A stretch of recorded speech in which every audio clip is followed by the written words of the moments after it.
Hello everyone, welcome to our channel the wing classes. तो कल की क्लास में हमने पढ़ा था नंबर सिस्टम, जिसमें हमने नंबर्स को डिस्कस किया था। और आज का हमारा टॉपिक है नंबर सिस्टम में डिविजिबिलिटी रूल। तो चलिए क्लासेस स्टार्ट करते हैं। सबसे पहला है दो से विभाजकता का नियम क्या है। दो से कौन सी संख्या भाजक होगी। तो इसका नियम क्या है, यदि किसी संख्या का अंतिम अंक 0 या सम संख्या हो तो वह संख्या दो से विभाज्य होगी। क्या बोला कि अगर कोई संख्या का किसी संख्या का अंतिम अंक क्या होना चाहिए, या तो 0 हो या फिर वो सम हो। तो सम और विषम ये तो सब हमने कल पढ़ा था, सम कौन सा होता है, विषम कौन सा होता है। तो इसमें क्या है कि जो भी संख्या, जिस भी संख्या का अंतिम अंक क्या होगा, इसको देखते हैं। या तो 0, जैसे कि ये है, इसमें क्या, ये क्या है, 2 क्या है इसमें, जैसे ये है 242 है, तो इसमें क्या है, ये अंतिम अंक क्या है, लास्ट का इकाई का अंक क्या है इसमें 2 है। ये क्या है, सम है। और ये क्या है 0, तो ये संख्या क्या होगी, पूरी पूरी दो से भाजक होगी ये संख्या। ठीक है, तो ये क्या था, दो से विभाजकता का नियम था ये। फिर उसके बाद है 3 से विभाजकता का नियम क्या है। ये है यदि किसी संख्या का आंकिक योगफल 3 से विभाज्य है तो वह संख्या 3 से विभाज्य होगी। जैसे कि कोई भी संख्या है जो 3 से विभाज्य होगी, उसका जो आंकिक योगफल होगा, जो उसमें नंबर्स होंगे, उनका जो योगफल होगा वो कितना होना चाहिए, 3 से पूरा पूरा भाजक होना चाहिए। तो वो पूरी संख्या क्या होगी, 3 से भाजक होगी। जैसे कि इसमें एग्जाम्पल में दिया हुआ है 432 है, तो इसमें क्या है 4, 3 और 2, इनका जो आंकिक योगफल है वो कितना है, 9 है। तो 9 क्या है, 9 तो 3 से पूरा पूरा भाजक है। तो ये पूरी संख्या क्या होगी, 3 से पूरी पूरी भाजक होगी। इसमें और एग्जाम्पल लेते हैं, जैसे कि जो 3 से भाजकता वाला है, जैसे और मान के चलो हम 348 है, तो इसका क्या होगा, आंकिक योगफल इनका क्या कितना है हमारा, 347 कितना है, 15 है। तो 15 क्या है, 3 से पूरा पूरा भाजक होता है। ठीक है, तो इस प्रकार ये संख्या क्या होगी 348, ये क्या होगी, पूरी पूरी 3 से भाजक होगी। तो ये पूरी संख्या क्या होगी, 3 से भाजक होगी। ठीक है, तो ये क्या है हमारा 3 से विभाजकता का नियम है। जिस संख्या का आंकिक योगफल पूरा आंकिक योगफल क्या हो, 3 से भाजक हो, तो वो पूरी संख्या 3 से भाजक होगी। ठीक है, फिर नेक्स्ट आते हैं। फिर 4 से विभाजकता का नियम क्या है। यदि किसी संख्या के इकाई और दहाई के अंकों से बनी संख्या 4 से विभाजित हो जाती है तो दी हुई संख्या भी 4 से विभाजित हो जाएगी। ठीक है, इसमें क्या कहा कि इकाई और दहाई, इकाई 2 अंक लेने हैं, इसमें 2 अंक, जो इकाई और दहाई दोनों के 4 से पूरे पूरे क्या होंगे, विभाजित हो जाएगी वो। तो वो क्या हो गया, हमारा पूरा अंक क्या होगा, 4 से विभाजित हो जाएगा। जैसे कि एग्जाम्पल है, इसमें देखते हैं। इसमें 2 क्या है एग्जाम्पल में, ये क्या इकाई का अंक कौन सा है इसमें, 2 कौन से स्थान पे है, इसमें इकाई के स्थान पे है। ये कौन से स्थान पे, इकाई के स्थान पे है। और फिर 3 कौन से स्थान पे है, दहाई के स्थान पे है। और 1 कौन, ये स्थान तो सभी को पता होगा, ये 1 कौन से, सैकड़े के स्थान पे है हमारा। ठीक है, और ये है 1000 के स्थान पे है। फिर ये वाला 1 कौन से स्थान पे है, ये है 10,000 के स्थान पे, इसका है 10,000वां स्थान। ठीक है, तो इस तरह से इकाई और दहाई का अंक कौन सा है, 32 है। तो ये पूरी संख्या क्या होनी चाहिए, ये 4 से पूरी पूरी डिवाइड होनी चाहिए, तभी ये संख्या क्या होगी, पूरी पूरी 4 से डिवाइड होगी। ऐसे ये है, इसमें इकाई और दहाई का अंक कौन सा है, 12 है। तो ये भी क्या है, ये भी 4 से पूरा पूरा भाजक है। या फिर डबल 0 हो उसमें, ये भी क्या है, ये भी 4 से विभाजक होगी। 48 है, ये भी क्या है, पूरा पूरा 4 से भाजक है, ये भी पूरा पूरा। तो ये पूरी संख्या क्या होगी, पूरी पूरी 4 से भाजक होगी, जिसका इकाई का अंक और दहाई का अंक क्या होगा, 4 से भाजक होगा। तो वो संख्या पूरी क्या होगी, 4 से विभाजक होगी। ठीक है, फिर आते हैं 5 से विभाजकता का नियम क्या है। वह संख्या जिसमें इकाई का अंक 0 या 5 हो, 5 से विभाजित होगी। तो इसमें क्या कहा कि जिस संख्या का इकाई का अंक क्या होना चाहिए, 0 हो या फिर 5 हो। तो वो संख्या जैसे कि ये 10 है, तो 10 में क्या है, 0 है इकाई का अंक। 15 है, इसमें क्या है, 5 है। फिर 20, इसमें 0 है। फिर 5 है, फिर 5 है। तो इस तरह से क्या है, जो भी संख्या होगी जिसका इकाई का अंक क्या होगा, अंतिम अंक क्या होगा जिसका, या तो 0 होना चाहिए या फिर क्या होना चाहिए, 5 होना चाहिए। तो वो संख्या क्या होगी, पूरी पूरी 5 से कटेगी। ठीक है, फिर नेक्स्ट आते हैं 6 से विभाजकता। 6 से विभाजकता का नियम पढ़ेंगे। यदि कोई संख्या 2 तथा 3 से विभाज्य हो तो वह संख्या 6 से विभाज्य होगी। ठीक है, अभी 2 और 3 का पढ़ के आए हम पीछे कि 2 से कौन सी संख्या विभाज्य होगी और 3 से कौन सी होगी। तो यहाँ पे देखेंगे हम 2 से, जैसे ये 216 है, ये इसको लेते हैं हम 216। तो इसमें क्या कि यदि कोई संख्या 2 से, तो 2 से विभाज्यता का नियम क्या था कि जिसके या तो लास्ट में क्या होना चाहिए, 0 होना चाहिए, या फिर लास्ट में क्या होना चाहिए, सम होना चाहिए। ठीक है, क्या होना चाहिए, सम। तो ये 6 क्या है, 6 क्या है, हमारी सम संख्या है। तो ये संख्या क्या होगी, 2 से विभाज्य होगी। फिर इसने कहा कि 3 से विभाजक होना चाहिए। तो 3 से विभाजकता का नियम क्या था हमारे पास कि जिस संख्या का आंकिक योगफल 3 से पूरा पूरा भाजक होगा तो वो संख्या 3 से पूरी पूरी विभाज्य होगी। ठीक है, तो इसमें आंकिक योगफल करके देखते हैं, इसका कितना होगा, हमारा 9 आ जाएगा। तो ये संख्या क्या होगी, पूरी पूरी 3 से जा रही है। तो ये इस तरह से ये क्या होगी, पूरी संख्या 2 से भी जा रही है और 3 से भी जा रही है। तो ये संख्या किससे विभाज्य होगी, ये 3 से पूरी पूरी भाज्य होगी। ठीक है, फिर इसमें देखो जैसे पीछे कहा इसने, किसी संख्या इस प्रकार किसी संख्या के 6 से विभाजित होने के लिए यह जरूरी है कि उस संख्या का अंतिम अंक क्या होना चाहिए, सम होना चाहिए। जैसे कि अभी बताया कि अंतिम अंक क्या होना चाहिए, सम होना चाहिए। एवं उस संख्या का आंकिक योग 3 से विभाज्य हो। जैसे कि बताया 3 से विभाज्य का नियम क्या था। ठीक है, तो ये क्या था, इस तरह से हमारा 6 से विभाज्य का नियम। ठीक है, फिर नेक्स्ट पढ़ते हैं 8 से विभाजकता। 8 से कौन सी संख्या भाजक होगी, यदि किसी संख्या के अंतिम 3 अंकों से निर्मित संख्या 8 से विभाज्य हो तो वह संख्या भी 8 से विभाज्य होगी। यदि किसी संख्या के अंत में 3 जीरो हो तो वह संख्या भी 8 से विभाज्य होगी। जैसे एग्जाम्पल दिया गया है इसमें, इसको देखते हैं। इसमें कहा लास्ट के 3 अंक क्या होने चाहिए, लास्ट के 3 अंक इकाई, दहाई और सैकड़ा, ये क्या होने चाहिए हमारे, जो इस स्थान पे होंगे वो क्या होने चाहिए, 8 से पूरे पूरे भाज्य होने चाहिए। तो वो संख्या क्या होगी, पूरी पूरी 8 से, वो पूरी संख्या क्या होगी, 8 से विभाज्य होगी। या फिर लास्ट में क्या होना चाहिए, लास्ट में 3 जीरो होनी चाहिए। उसमें कोई भी अंक हो उसमें लास्ट में 3 जीरो होगी तो वो संख्या क्या होगी, पूरी पूरी 8 से भाज्य होगी। ठीक है, याद रहेगा ये। लास्ट 8 में क्या है, लास्ट के 3 डिजिट देखनी है हमें। लास्ट के 3 डिजिट क्या होने चाहिए, 8 से पूरी पूरी भाज्य होनी चाहिए। तो वो पूरी संख्या क्या होगी, 8 से भाज्य होगी। या फिर लास्ट की 3 जीरो, लास्ट में 3 जीरो होना चाहिए तो वो संख्या भी क्या होगी, 8 से पूरी पूरी भाज्य होगी। फिर नेक्स्ट आते हैं 9 से विभाजकता।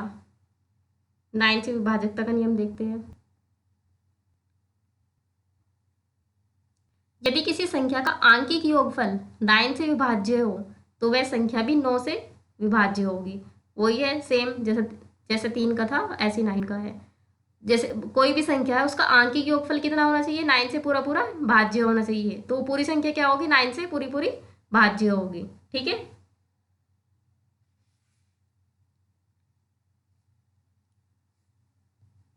जैसे कि इसमें और एग्जांपल देख लेते, ये एग्जांपल दिया हुआ है, इसमें और एग्जांपल देख लेते हैं हम।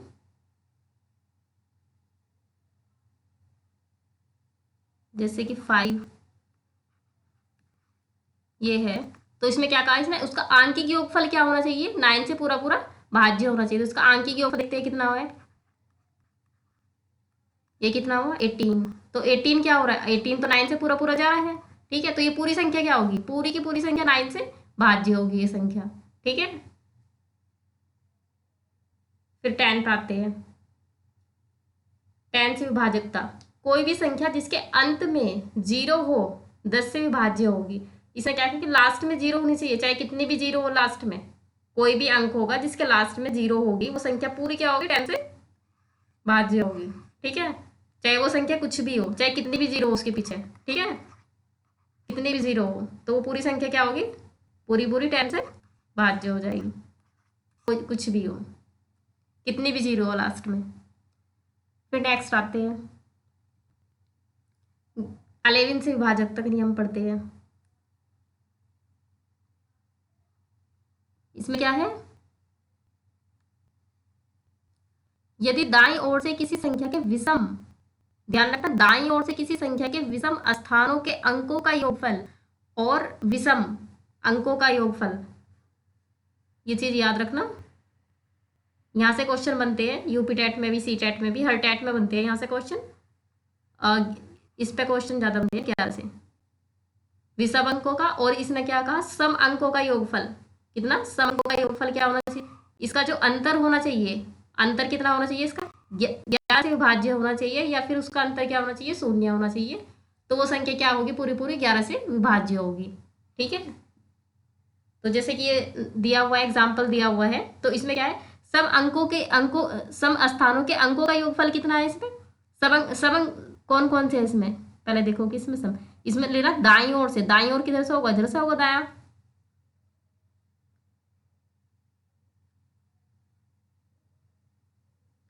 सम अंक लेंगे तो सम कौन कौन से होंगे इसके, 8 हुआ, 8 सम है, सम स्थान पे है, 9 सम स्थान पे है, फिर ये 9 सम स्थान पे है, विषम स्थान पे कौन सा है, 1 है, तो 3 है, 1 है और 0 है, ये कौन से स्थान पे है, ये विषम स्थान पे है। तो इनका या तो अंतर इनका 11 से विभाज्य होना चाहिए, या फिर इनका अंतर कितना होना चाहिए, शून्य होना चाहिए, तब ये संख्या क्या होगी, पूरी पूरी 11 से विभाज्य होगी ये संख्या। ठीक है, तो जैसे कि इसमें दिया हुआ है, इनमें सब, इसमें सम अंकों का, सम स्थानों के अंकों का योग कितना है, 26 है, और विषम स्थानों के अंकों का योगफल 4 है। फिर इनका जो अंतर है, इनका अंतर कितना है, 22 है, तो वे क्या, ये तो 22 क्या है, पूरा पूरा 11 से भाज्य है। ठीक है, 22 11 से, तो ये पूरी संख्या क्या होगी, ये पूरी संख्या 11 से भाज्य होगी। ठीक है, फिर इसमें और एग्जाम्पल देखते हैं, इसमें इंपॉर्टेंट है ये, इसमें देखते हैं।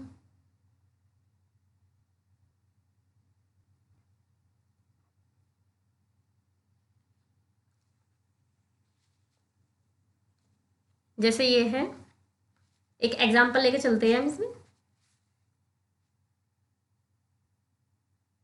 जैसे कि ये है हमारे पास 4 6,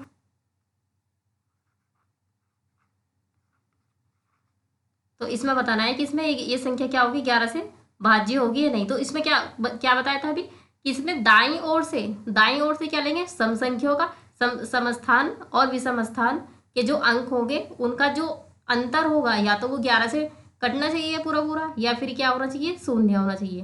तो उसमें लेंगे पहले ऑड नंबर लेंगे हम, ऑड स्थान पे कौन कौन से आ रहे हैं हमारे, ऑड पे कौन कौन से है, 8 है, 3 और 3 और 4 है, और इवन पे कौन कौन से है, एक्स हुआ हमारा, और ये 9 हुआ, और ये 6 हुआ।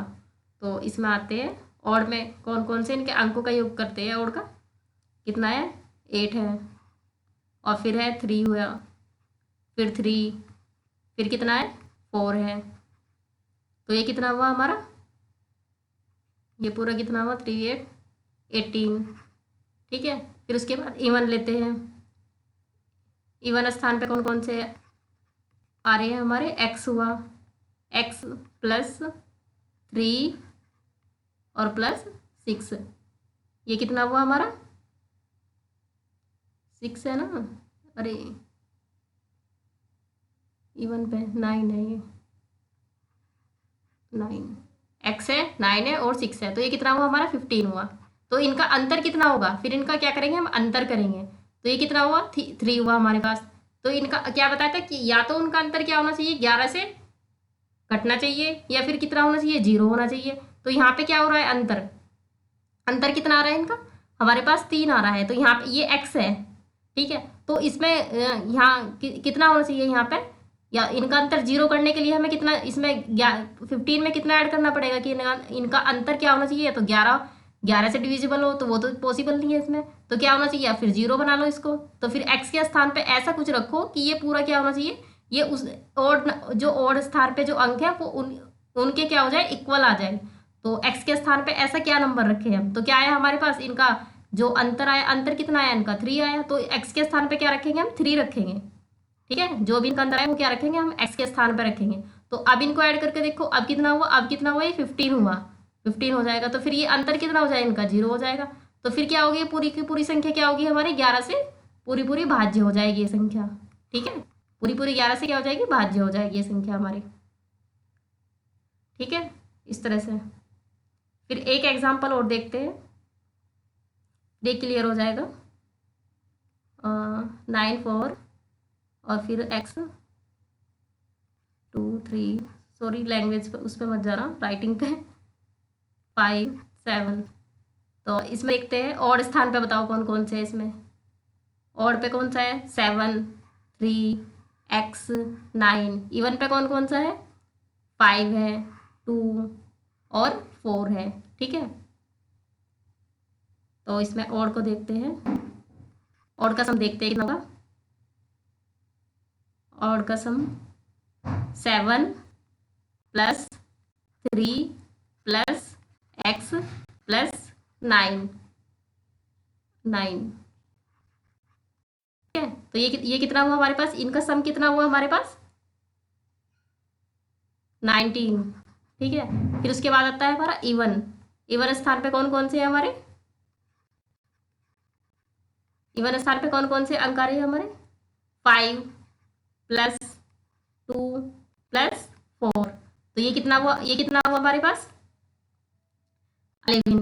ठीक है, तो फिर इनका क्या करेंगे, इनका अंतर देखना है कि हमें कितना होगा, इनका डिफरेंस कितना है, इनका 8 हुआ। ठीक है, तो ये कितना है 8। एक्स भी तो था इसमें इवन में, हाँ एक्स उसमें था, तो इनका अंतर कितना है, इनका 8 है। ठीक है, तो यहाँ पे इसके इसमें क्या आएगा, एक्स के स्थान पे एक्स पे ऐसा कौन सा अंक है जो इसमें ऐड करे तो कितना हो जाए ये 8, इससे पूरा पूरा क्या होना चाहिए, डिवाइड हो जाए पूरा पूरा, या तो 11 होना चाहिए, या फिर इनका अंतर कितना होना चाहिए, या फिर इनका अंतर क्या 0 होना चाहिए। ठीक है, तो इस तरह से ये कितना हो जाएगा हमारा 9। तो ये कितना एक्स के स्थान पे क्या आ जाएगा हमारा, एक्स के स्थान पे क्या आ जाएगा हमारा 8 आ जाएगा। ठीक है, जैसे कि ऊपर था ये क्या आ जाएगा, एक्स के स्थान पे क्या आ जाएगा हमारा 8 आ जाएगा।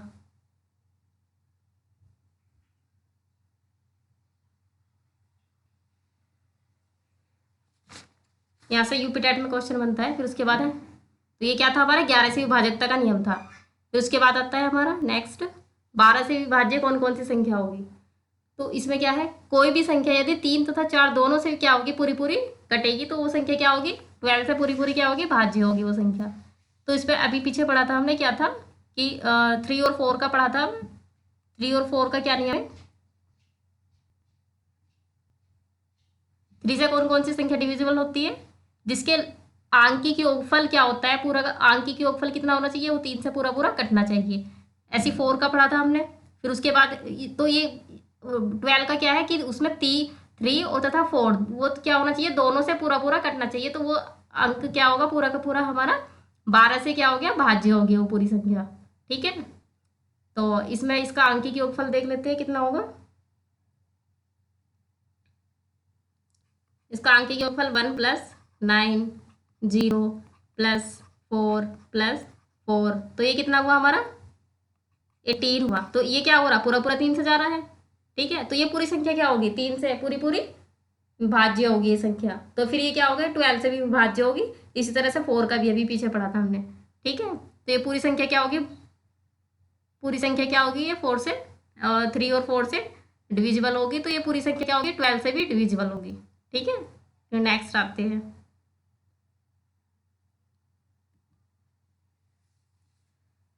14 से विभाजकता। कोई भी संख्या जो 2 एवं 7 दोनों से विभाज्य हो, वह संख्या पूरी क्या होगी 14 से विभाज्य होगी। तो कोई भी संख्या होगी जो दोनों से क्या होगी, विभाज्य होगी। यहाँ से क्वेश्चन 14 से तो इतने कम कम ही बनते हैं, लेकिन फिर भी पता होना चाहिए कि क्या होगी, जो भी जैसे कि कोई भी संख्या ले लेते हैं हम जो 14 से क्या होगी, डिविजिबल होगी।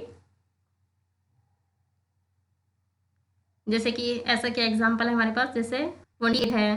ठीक है, और फिर दूसरा कितना है 42 हुआ, 54 हुआ। तो ये पूरे ये क्या है, ये 2 से जा रहे हैं, ये 2 से भी डिविजिबल है, और क्या है ये 7 से भी है। तो ये पूरी संख्या क्या होगी, ये क्या होगी 14 से डिविजिबल होगी ये।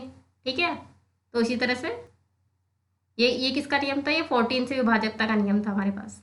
ठीक है, फिर उसके बाद है 15 से विभाज्य। 15 से कौन कौन सी संख्या विभाज्य होगी, कोई संख्या जो एक मिनट हाँ, कोई संख्या जो 3 तथा 5 दोनों से विभाज्य होगी, तो वो संख्या क्या होगी, ये वो संख्या 15 से भी पूरी की पूरी विभाज्य होगी। जो तो अभी 3 का पढ़ा था, 3 से विभाज्य कौन कौन सी संख्या होगी, कौन सी संख्या होगी जिसका आंकिक, जिस संख्या का आंकिक योग क्या होगा 3 से विभाज्य हो गया, तो वो संख्या क्या होगी, वो 3 से विभाज्य होगी। फिर 5 से विभाज्य का नियम क्या था कि जिसके लास्ट में या तो 0 हो या फिर 5 हो, तो वो संख्या 5 से विभाज्य होगी। तो जो संख्या 3 और 5 दोनों से विभाज्य होगी तो वो संख्या क्या होगी, 15 से विभाज्य होगी। जैसे कि फॉर एग्जाम्पल के तौर पे देखते हैं हम, जैसे 30 हुआ हमारे पास। 30 क्या है, इसके लास्ट में 0 है और ये 3 से भी जा रही है, 5 से भी जा रहा है, ठीक है। 15, 45 है। 45 क्या है, ये इसका आंकी की योगफल कितना है, 45 का 9 है, तो ये 9 3 से भी जा रहा है। और 5 का विभाज्य का नियम क्या था कि लास्ट में क्या होना चाहिए, 5 होना चाहिए, 5 या 0 होना चाहिए, तो ये भी इसको भी सेटिस्फाई कर रहा है। तो इस पूरी संख्या क्या होगी, 15 से विभाज्य होगी ये, ठीक है। फिर नेक्स्ट आते हैं ऑड और इवन, इनका देखते हैं कि इनमें संख्याएं पढ़ते हैं। अगर हमारे पास कोई और संख्या है, ऑड और ओड है, अगर हम उन दोनों को क्या करेंगे, ऐड करते हैं या फिर उनको माइनस करते हैं, तो जो भी दूसरी संख्या जनरेट होगी तो वो क्या होगी हमारे पास, अगर ओड ओड लेंगे हम तो वो संख्या क्या होगी हमारे पास, इवन होगी। फिर उसके बाद है अगर कोई संख्या ओड है और फिर उसकी इवन के साथ इवन कोई संख्या इवन जोड़ रही है या फिर इसको में से घटा रही है, तो फिर क्या है जो संख्या मिलेगी वो क्या होगी हमारे पास, ओड होगी। और अगर कोई संख्या हमारे पास इवन है और उसमें इवन ही संख्या जोड़ रही है या फिर घटा रही है, तो हमारे पास इवन संख्या हमें मिलेगी, ठीक है। इसमें एग्जाम्पल देखते हैं इसके।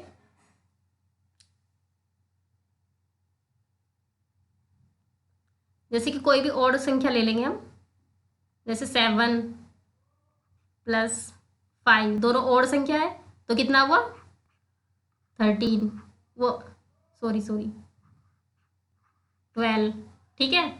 तो ये क्या आई हमारे पास, इवन संख्या आई है हमारे पास, ठीक है। और फिर अगर इसमें से हम घटाए कुछ, माइनस करें 7 माइनस 5, तो क्या बचेगा हमारे पास 2, तो क्या हुआ हमारे पास, ये भी इवन आया। तो ये क्या है, अगर किसी कोई और दो नंबर है हमारे पास, और नंबर लेते हैं हम, उनको प्लस करते हैं फिर माइनस करते हैं, तो हमें जो संख्या मिलती है वो क्या मिलती है, हमें इवन संख्या मिलती है, ठीक है। और फिर उसके बाद है हमारे पास अगर कि कोई और नंबर लेते हैं और इवन लेते हैं, तो उससे क्या होता है, जैसे कि कोई और ले लिया हमने 9 ले लिया और दूसरी संख्या इवन ले ली हमने, जब उनको जोड़ते हैं दूसरी संख्या क्या है, इवन है, तो वहां से क्या मिलता है हमें, और संख्या मिलती है, क्या मिलती है, और फिर अगर उनको माइनस करते हैं हम, तो वहां से भी क्या मिलता है हमें, ओड ही मिलता है, ठीक है। अगर ओड ओड होगा तो वहां से क्या अगर ओड ओड होगा तो वहां से मिलेगा इवन मिलेगा हमें, और ओड इवन होगा उनको मल्टीप्लाई कर रहे हैं या माइनस करते करते हैं तो वहां से ओड मिलता है। और अगर इवन है और इवन ही ऐड कर रहे हैं उसमें या माइनस कर रहे हैं तो हमें इवन संख्या मिलेगी, ठीक है। इसको देखते हैं, इवन वाले को देखते हैं। जैसे कि कोई भी संख्या हमारे पास इवन ले ली हमने, 4 ले ली, 4 प्लस 8 कितना हुआ 12, ठीक है। ये क्या है हमारी इवन संख्या है। फिर उसके बाद है हमारे पास हमने 6 ले लिया, 6 प्लस 4 ये कितना है 10, तो ये भी क्या है हमारी इवन है। तो इसी तरह से अगर इवन और इवन है, दोनों संख्या हमारे पास क्या है इवन है, और उनको प्लस करते हैं या माइनस करते हैं तो वहां से क्या मिलता है हमें, इवन मिलता है, ठीक है। फिर उसके बाद है नेक्स्ट, अगर हमारे पास कोई संख्या क्या है ओड है और उसकी ओड में ही मल्टीप्लिकेशन करते हैं, तो वहां से क्या मिलता है हमें, ओड ही मिलता है। और अगर ओड और इवन है हमारे पास कोई नंबर, तो अगर उनकी आपस में मल्टीप्लाई करते हैं तो वहां से क्या मिलता है हमें, इवन मिलता है। फिर अगर कोई इवन नंबर है और उसकी इवन के साथ ही मल्टीप्लाई करते हैं तो वहां से क्या मिलता है हमें, इवन नंबर मिलता है। और एग्जाम्पल के तौर पे देखते हैं, जैसे कि कोई ओड नंबर लेंगे, ओड नंबर जैसे कि 5 लिया, 5 की किसी 7 के साथ मल्टीप्लाई करें और किसी ओड ही नंबर के साथ, तो कितना हुआ 35, तो क्या मिला हमें, ओड ही मिला हमें। फिर उसके बाद क्या लेंगे हम, ओड लेंगे कोई, जैसे कि 9 लिया और फिर इवन नंबर लेंगे कोई, तो वहां से क्या मिलेगा हमें, इवन मिलेगा। 18 क्या है हमारा, इवन नंबर है। फिर उसके बाद इवन और इवन की आपस में मल्टीप्लाई करेंगे तो वहां से क्या मिलता है हमें, इवन नंबर मिलता है, ठीक है। तो ये भी ये नंबर सब पता होना चाहिए कि अगर ओड की ओड में मल्टीप्लाई करेंगे तो वहां से क्या मिलेगा, ओड ओड को ऐड करेंगे या माइनस करेंगे वहां से क्या मिलता है। तो ये इक्वेशंस में बहुत हेल्प करता है। फिर उसके बाद नेक्स्ट पढ़ते हैं आवर्ती अंक। यहाँ से सीटेट मतलब हर टेट में ही क्वेश्चन बनते हैं, आते हैं यहाँ से। तो ये आवर्ती पढ़ते हैं हम।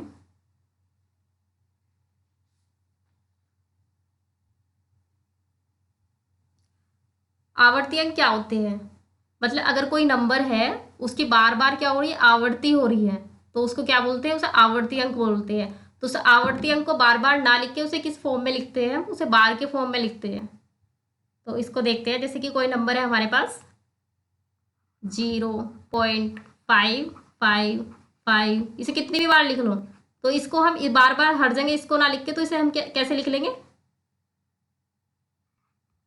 0.5 बार, इसके ऊपर क्या लगा देंगे हम, बार लगा देंगे। ठीक है, तो इसे बार बार ना, तो इसका भी मतलब ये है कि इसकी बार बार क्या हो रही है, आवर्ती हो रही है, बार बार इसको लिखा जा रहा है, तो इसके ऊपर बार लगा दी हमने। ठीक है, जैसे और देखते हैं 0.676767, तो इसमें क्या है, लैंग्वेज पे, राइटिंग पे मत जाना। तो यहाँ से क्या है, 0.6, आवर्ती किसकी हो रही है, बार बार पॉइंट के बाद 67 की हो रही है, तो क्या करेंगे हम, 67 के ऊपर क्या लगा देंगे, बार लगा देंगे।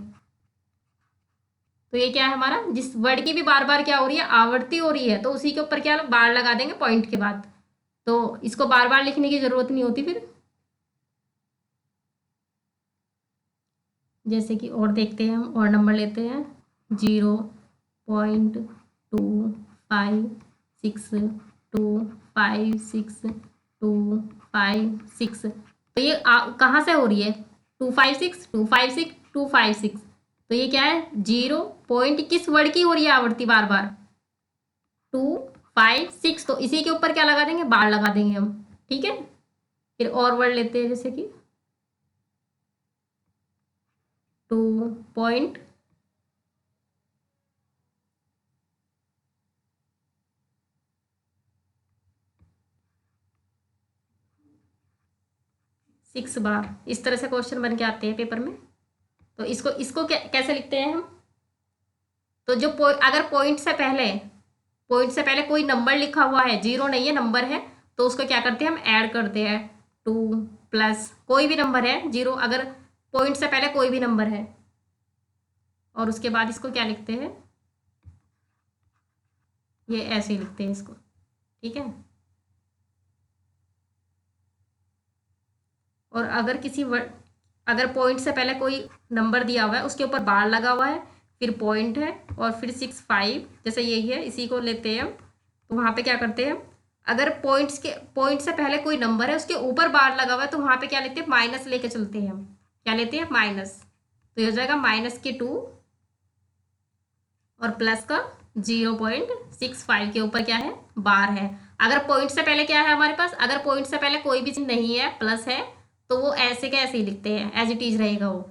ठीक है, और अगर पॉइंट से पहले कोई नंबर, उसके ऊपर बार लगा हुआ है, तो उससे पहले क्या होगा, हमारे पास माइनस आ जाएगा। ठीक है,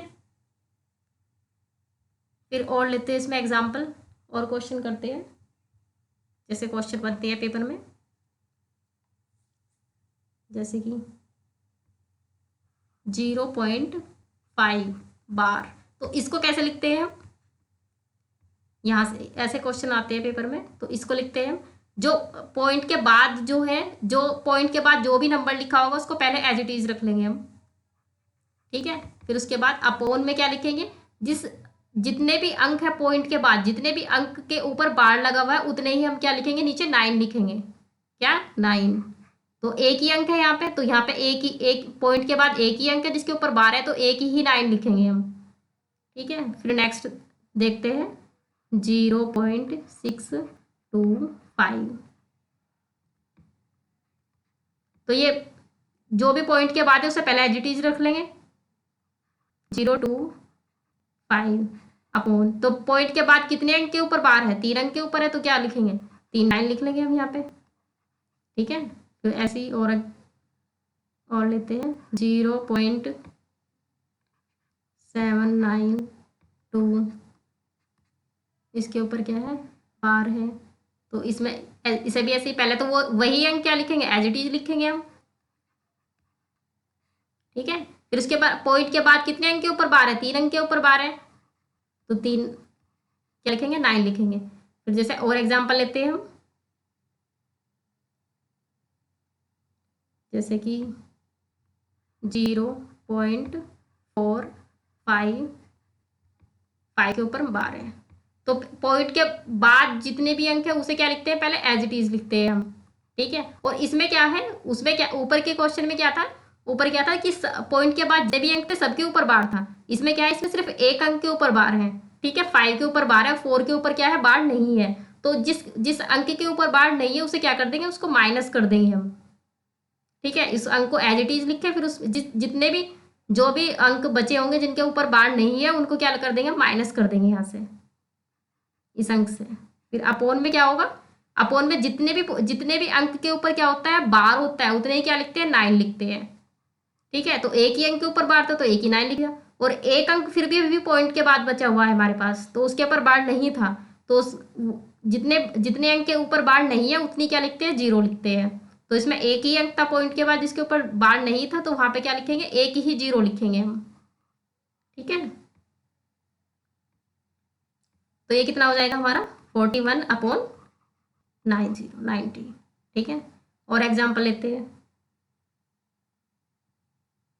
जैसे 0.598, ठीक है। तो पहले पॉइंट के बाद कितने अंक है हमारे पास, जितने भी अंक है उनको क्या लिखते हैं, एज इट इज लिखते हैं। पहले तो क्या लिखेंगे, एज इट इज लिखेंगे। फिर उसके बाद क्या है, पॉइंट के कितने अंक के ऊपर क्या है, पॉइंट बार नहीं है, एक अंक 5 बचा है हमारे पास, उसके ऊपर क्या है, बार नहीं है, तो उसे क्या कर देंगे, माइनस कर देंगे, ठीक है। फिर उसके बाद अपॉन में क्या आएगा हमारे पास, जितने अंक के ऊपर पॉइंट के बाद बार है उतने क्या लिखते हैं, 9 लिखते हैं। तो कितने हैं हमारे पास, 2 है यहाँ पे, 9 और 8, 2 के ऊपर बार है, और एक के ऊपर बार नहीं है, 5 के ऊपर नहीं है, तो उतनी क्या लगा देंगे हम, 0। तो एक अंक है जिसके ऊपर बार नहीं है, तो उतनी क्या लगा देंगे यहाँ पे, 0, ठीक है। इसके और भी एग्जाम्पल देखते हैं।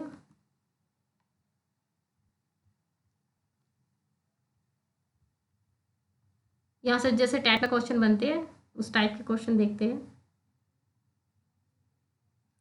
जैसे कि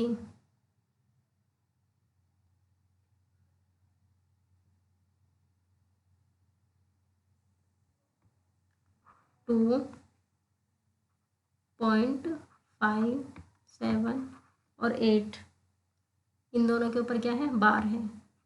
तो इस टाइप के क्वेश्चन बन के आते हैं। तो अगर पॉइंट से पहले है 2 तो उसका क्या करते हैं, 2 को क्या लिख देंगे, एज इट इज, अभी बताया था ऊपर क्या लिख देंगे, 2 को ऐसे ही लिख देंगे। फिर उसके बाद क्या करते हैं हम, अगर इसके इससे पहले अगर पॉइंट से पहले 2 है, जैसे अगर उसके ऊपर बार होता तो वहां पे क्या करते हैं हम, 2 से पहले क्या करते हैं, माइनस करते हैं। लेकिन यहाँ पे बार नहीं है तो इसलिए यहाँ पे 2 से पहले इससे पहले क्या करेंगे, माइनस नहीं लगाएंगे, ठीक है। फिर उसके बाद है प्लस,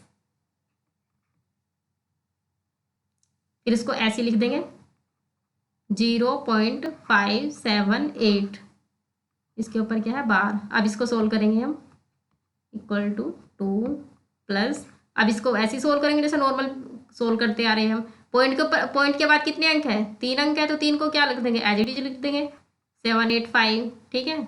और एक अंक के ऊपर, 2 के ऊपर बार है, एक के ऊपर बार नहीं है, तो उसको क्या कर देंगे, माइनस कर देंगे हम यहाँ से, -5 अपॉन 2 अंक। पॉइंट के बाद कितने अंक है जिनके ऊपर बार है, 2 अंक है, 7 और 8, तो उतने क्या लिख देंगे, उतनी 9 लिख देंगे हम नीचे। फिर एक अंक है जो जिसके ऊपर बार नहीं है, उतनी क्या लिख देंगे, 0 लिख देंगे हम यहाँ पे, ठीक है। तो ये कितना हो जाएगा हमारा, 2 प्लस, और ये कितना हो जाएगा, 3/990। तो इस टाइप के क्वेश्चन के पेपर में बनते हैं। इसको ऐसे भी लिख सकते हैं हम, इसको चाहे तो सोल्व भी कर सकते हैं आगे जाके। इसको इसमें मल्टीप्लाई करेंगे और इसमें ऐड करेंगे। ये 2 यहाँ पे है, यहाँ पे है ये 2, ठीक है।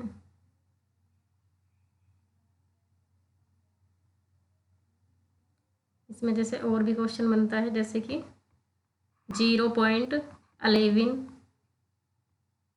बार प्लस 0.22 बार। तो इसको हमें सोल्व करना है, तो इसमें क्या है, इसको ऐड करना है। तो इसमें क्या है, पॉइंट के बाद की, पहले यहाँ पे देखते हैं, यहाँ से देखते हैं, इसमें क्या पॉइंट के बाद कितने अंक हैं, 2 अंक हैं, तो इनको क्या लिख देंगे, पहले एज इट इज लिख देंगे, फिर उसके बाद क्या कर देंगे, अभी ऊपर समझाया था ना, तो उसके बाद क्या कर देंगे, पॉइंट के बाद 2 अंक है, दोनों के ऊपर बार है, तो कितने उतने ही 9 लिख देंगे हम। फिर प्लस 0.22, उसके ऊपर 22 के ऊपर क्या है, बार है, तो कितने हैं, पहले तो उनको एज इट इज लिख देंगे, फिर उसके बाद क्या करेंगे, दोनों के अंक के ऊपर क्या है, बार है, तो उसके बाद दोनों को 29 लिख देंगे, फिर उसके बाद क्या कर देंगे, दोनों को ऐड कर देंगे।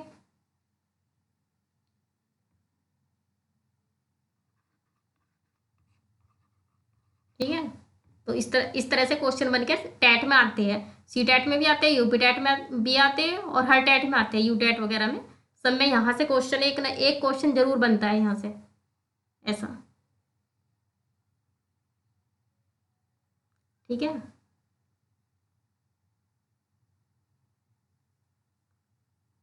आई होप कि आपको हमारी वीडियो पसंद आई हो। और ये यहाँ से, हाँ, ये क्या था हमारा आज, क्या था, ये डिविजिबिलिटी रूल पढ़ा था हमने। फिर नेक्स्ट वीडियो में पढ़ते हैं हम इसका, अभी नंबर सिस्टम चल रहा है, अभी हमारा नंबर सिस्टम में भी बहुत बड़ा, वैसे तो बहुत बड़ा टॉपिक है ये, लेकिन अभी हम इसको इसके जितने भी टैट में जितने भी क्वेश्चन आते हैं, जहाँ से भी जितने भी रूल बनते हैं इसके, जहाँ तक क्वेश्चन बनते हैं इसके, वो सारे रूल हम यहाँ पे डिस्कस करेंगे, सारे क्वेश्चन डिस्कस करेंगे, हर टाइप के, हर एक टाइप कराने की कोशिश करेंगे यहाँ पे हम आपको। तो आई होप कि आपको ये वीडियो पसंद आई हो। अगर वीडियो पसंद आई हो तो लाइक करें, शेयर करें और सब्सक्राइब करें, और हमारे चैनल को दाविंग क्लासेस को सब्सक्राइब करें।